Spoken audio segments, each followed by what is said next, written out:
In this episode, we talk about how to take your runs to the next level.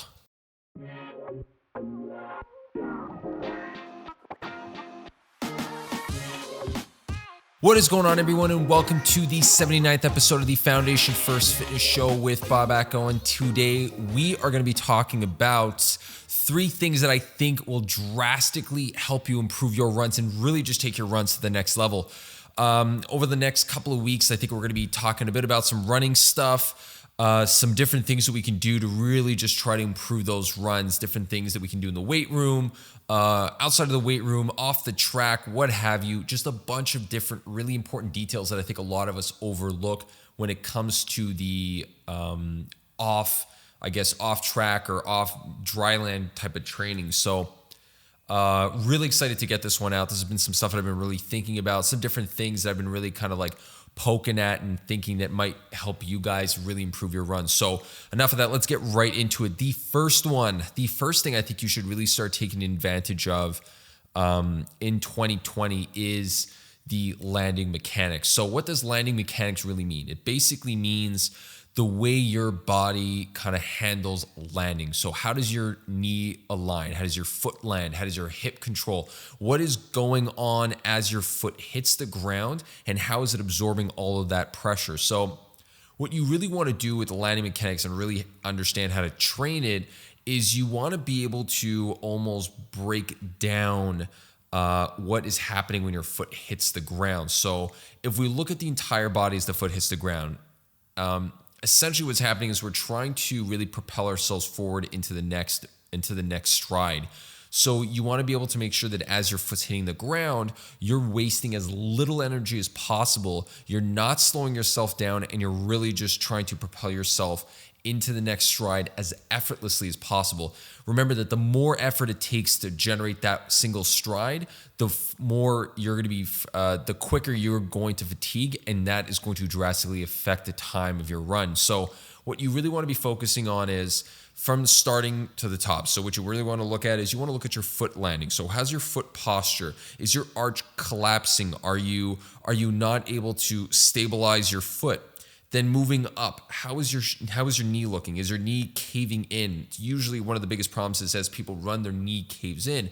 And that'll usually start from the foot. Now, if your knee caves in and your foot is nice and stable and you've got a nice foot landing, then it might be coming from a little bit higher. So that hip might not be strong enough. You may not be turned to shut that hip. So what I mean by shut that hip is if your left leg is planted on the ground, your right side of your hip should be rotated gently inwards to kind of almost turn into, not completely turn into, but it should not be opening itself up to face to the right.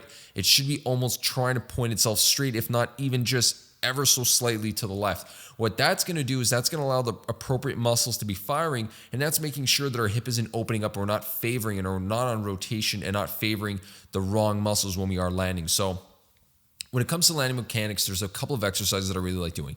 Number 1, it's anything single leg. So that's the first thing I would focus on. And within those single leg exercises, what I would really suggest you do is a single leg squat. Really trying to understand how to take your body and just kind of load that leg as much as possible.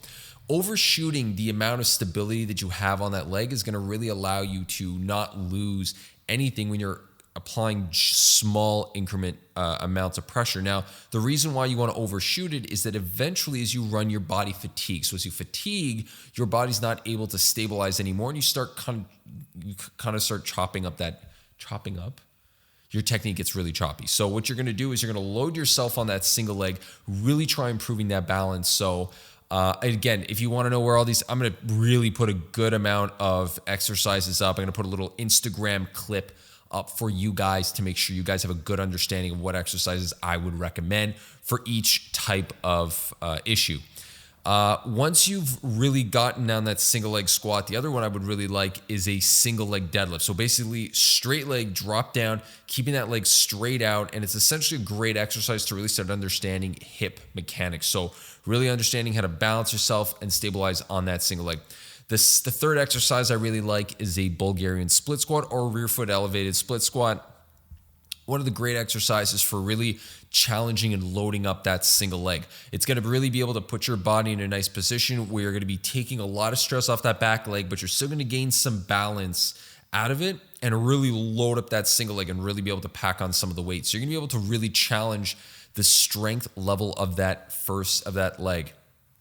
Now, if you want to add a little bit into it, you can also try working on plyometric landing, which is basically stepping off a box, landing on the ground, anything that's going to allow you to kind of teach your body how to absorb. But what I would do is start with strengthening it. So really want to make sure the strength and the alignment level is really up high, then slide yourself into single leg landing. Tip number 2. Find your sleep schedule. What I mean by that is, what is the best time for you to go to sleep, wake up, and how much time do you need to sleep? Now, sleep is a huge topic. I did talk about this briefly at one episode, how to improve your sleep, understanding sleep, and how to really know what kind of sleep number you should be working on and how much time you should be spending sleeping. But if your sleep quality is not there, your recovery is not there. And a lot of individuals, when it comes to their running, running is has such a huge effect on your body in terms of breakdown of muscle, breakdown of tissue, and because of that requires a significant amount of time to repair and reheal. So a lot of individuals kind of shift towards how much time should I be running? What's my mileage? Which is all really important. What type of food should I be eating? What kind of training should I be doing? What kind of recovery drink should I be having? What kind of running hydration things should I be doing? What kind of gel pack should I be using? Shoes, the list goes on and on and on. But we really don't look at the most important portion of recovery, which is that sleep. And that sleep has such a huge impact on the body recovering and being able to train more frequently and train at a higher intensity, which is going to bring up your runs. Being able to train at a high intensity, at a high level, at an optimum level is super important for your progress, and it's really going to come from sleep. So if you're really interested in sleep stuff, you can check out the other episode. I will probably post another episode, maybe try to revamp some of the information I was talking about in terms of time, sleep, and all that information. Really try to break that down for you because sleep is such an important topic itself. Probably talking a little bit about it now wouldn't do it justice, but sleep is really something you should think about. So when that episode does come out, definitely tune into that. And I'll probably reference back to this episode and go back and forth. Definitely keep you guys posted on that one. Number 3. Third thing is hip mobility and control. A lot of runners really focus on, leg strength and foot contact and how your foot comes in contact with the ground. And again, all the technology that goes into it and all the other things I talked about. And one of the things I really like telling my runners to do is understand that their hip is what's really allowing a lot of that energy to transfer. It's basically the workhorse of your body when you come to running. So if your hip has any restrictions, whether it's rotating inwards, rotating outwards, coming up or kicking back, wherever the restriction is, your body will either try to go find it somewhere else or will just not allow you to move it well. So if one side of your hip is moving really well and the other side is really not moving well, then what's going to happen is you're probably either going to favor the side that's much stronger and you're going to be running kind of crooked and kind of half-stepping it, or what's going to happen is you're only going to be limited to whatever the weakest leg can do. So if you have that restriction, you want to make sure you get rid of it. So tons of mobility stuff I think is really important. I spoke about it last episode on how to really gain some hip mobility. Great exercises in there in the Instagram post that I posted a couple of days about, probably about a week ago now, on what type of exercises you can do for warming up. And I will try to post 1 or 2 more clips about really trying to get hip flexion. So firing the hip up and really starting to kick it back. There's 2 exercises there. Those 2 movements are so crucial. A lot of individuals miss out on being able to drive the knee up and keep that spine in a nice position, nice posture in the spine while you drive that knee. Super, super, super important. Can literally make a huge difference. It's a night and day difference, honestly. A lot of my runners, I've noticed that when I've spoken to them, post hip training and understanding how to control a hip, many of them had told me at least on 2 to 3 occasions that they've noticed that hip stuff did wonders for them in terms of their power output. And when it comes to running, power output is so important because it's not just about how long you can last, but it's about how much power you can generate each stride, right? If your stride is becoming much longer and you start adding a few inches onto that stride length, without really taking away from your endurance, without really taxing your body. What you're going to do is you're gradually going to start shortening down the number of strides it's going to take for you to clear that same distance. Therefore, you're going to be moving faster, moving with less, or you're basically going to be running with less energy required because of that entire distance that you're going to be covering. So you're going to be able to really shave down that time. Yes, someone's going to be arguing with me that if you're covering the same amount of distance and you cover the same amount of weight, if you are the same amount of weight and you're covering the same amount of distance, it's still the same amount of energy exerted. Yes, totally right.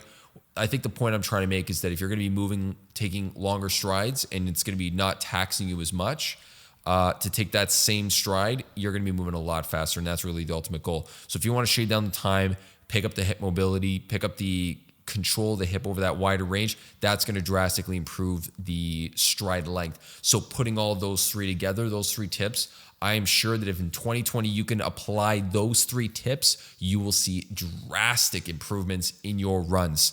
If you guys have any questions, let me know. Shoot a message out to me. Leave a little comment in the comments section. I'll definitely be able to answer that for you. We definitely going to get a Q&A session going in, probably around like episode 82, 83, something like that. Haven't quite decided, probably 83, where I'm really going to be starting to answer a little bit of those questions. And again, if you guys really want to see some cool, interesting warm-up routines or any information on that, little routines, definitely check out the Instagram page. Definitely check out my Instagram page.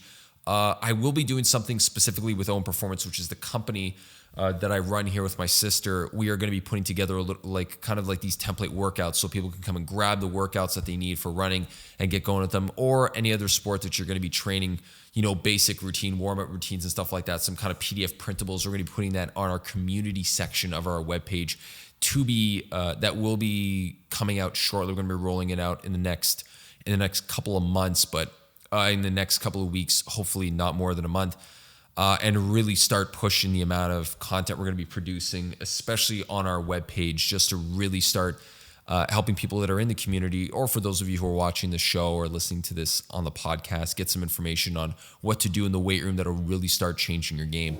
And again, until that next time, guys, have yourselves a great day and keep building that foundation. Take care.